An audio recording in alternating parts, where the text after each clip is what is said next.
Anglesey circuit in Wales is the first round of the Robo-Race Season Beta Championship. The global pandemic forces all 6 teams to operate the DevBot remotely. Facing huge technical challenges and extreme weather, Robo-Race prepares for a difficult event. How does the autonomous process work? That's a big question.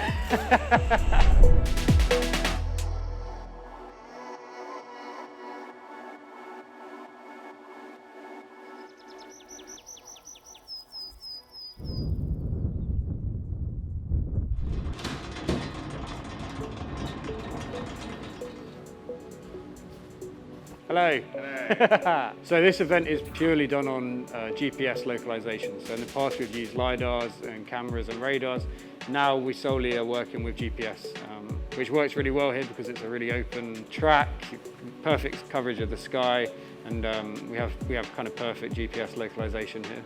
So you think it would be tricky enough for us having a all-electric autonomous race car, but in 2020 obviously the world is suffering under COVID, and as a result it's made these rounds even more complex. For the first round of season beta, all the teams are remote, so they're all in their universities or their offices.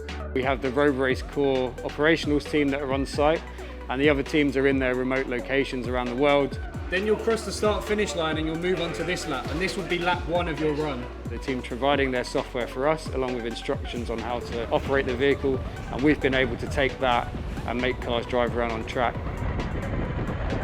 Season Beta is a development on Season Alpha. So in Season Alpha we had individual teams working against each other, mostly in time trial scenarios. Now we're doing something similar to that, but with the inclusion of Metaverse, which is a mixed reality. So we have physical cars on track and virtual objects as well in the same world. So Season Beta is a time challenge event. Each team have to send the car out and they've got to complete 6 laps in the quickest time possible. The new element Metaverse is a kind of extra layer where the car can pick up time or lose time depending on whether it's hit or missed items that appear on track.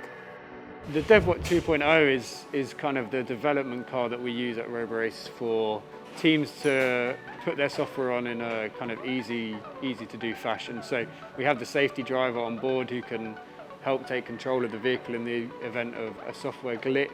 So it allows us to develop really well. I'll be sat in the car when we're testing our systems to make sure the autonomous technology and the autonomous driver is working correctly.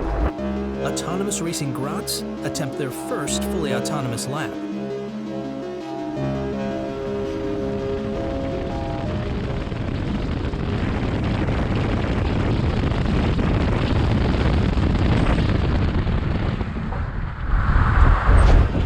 Can you see my screen now, my Atlas data? These coloured lines here are wheel speed. And you can see that your request went from 100 to 0 straight away. You put the brakes on as hard as you could and instantly locked all 4 wheels up, so that needs to be looked at. Anglesey is a beautiful track, and when the weather closes in here, it really closes in. Incredibly heavy rain, incredibly strong winds. The cars can run in the rain, I mean they're waterproof, but the sort of rain that we've been dealing with over the last couple of days, it's just there's so much standing water on track. The AI's already got enough to get through as it is. So those 2 big elements have delayed us. It is going to be it's going to be exciting. Can't wait to see how it shakes out. The first race is scheduled to be broadcast live on Twitch. The world is watching.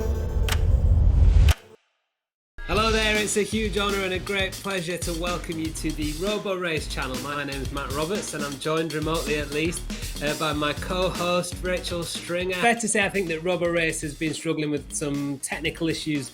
What's your take on that? We have a lot of variables for this one. It will definitely add to the unpredictability.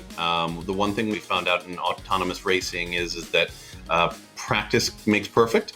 And we haven't given them much practice here, so I have no idea what's going to happen in the race. New teams, a lot of new technology, metaverse elements, all these things are happening at once. Autonomous Racing Grots are the first team to race. Their code will push the DevBot 2.0 to full capacity. The car heads off then onto its first lap of 6 here on the Anglesey National Circuit. And already there's a problem. Look, it's off at the first corner. And this is major trouble for Team ARG. The car has failed to make the very first turn in autonomous mode. And that is not the way that we wanted to start the first round. An emergency meeting is called by the operations team. They discover the car is getting phantom messages from race control. It's not safe to continue. The event is cancelled. Right, so competition's off. Right. This afternoon is just a test session now. Now then, some news just coming in, and I'm afraid it's not great news, unfortunately. I've just been told by Race Control that following Team ARG's run, they're now cancelling the rest of today's racing. Yeah, massive disappointment there for us, the teams and the viewers, everybody who wanted this to be such a great round one. But I suppose it's kind of to be expected when dealing with such like a prototype event, isn't it? It's always a shame to have to get this far and then make a tough decision like that. But as I said, safety is always paramount for us. So motorsport is inherently unpredictable, right? And one of the big draws of motorsport is you tune in, you don't know what's going to happen with the racing, you don't know what's going to happen with the teams. And it's called season beta for a reason, and especially with the lack of testing that everybody's had, I think they half expected this kind of scenario. The big challenge to all of us now is to learn from this. Figure out the solution. Go back, test, and be better prepared next time. We were almost there. We saw a car running in full autonomous mode, starting its 6 laps at max attack. I can see the green shoots of what is going to be a really exciting racing series. We just need to keep working at it.